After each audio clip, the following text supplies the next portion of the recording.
தாவேக மாநாட்டால் திமுகவுக்கு எந்த தாக்கமும் ஏற்படாது என சட்டத்துறை அமைச்சர் ரகுபதி திட்டவட்டமாக தெரிவித்துள்ளார். புதுக்கோட்டை திமுக மாவட்ட அலுவலகத்தில் முரசொலி மாறன் பிறந்த நாளை ஒட்டி அவரது உருவப்படத்திற்கு மரியாதை செலுத்திய பின் செய்தியாளர்களை சந்தித்த அவர், பொன்னியின் செல்வன் போல் திமுகவின் ஆட்சி தொடர்ந்து பாகம் பாகமாக நடந்து கொண்டே இருக்கும் என கூறினார்.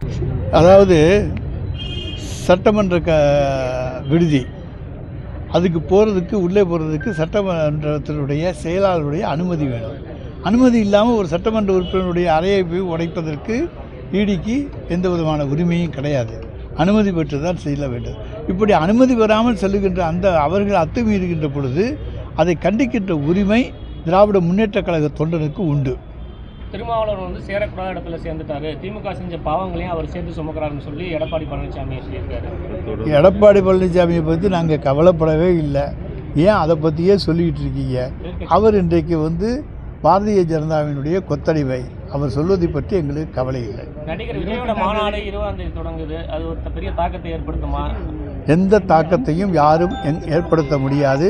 தமிழ்நாட்டிலே திராவிட மாடல் ஆட்சியினுடைய 2ஆம் பாகம் தொடரும், 3ஆம் பாகமும் தொடரும்.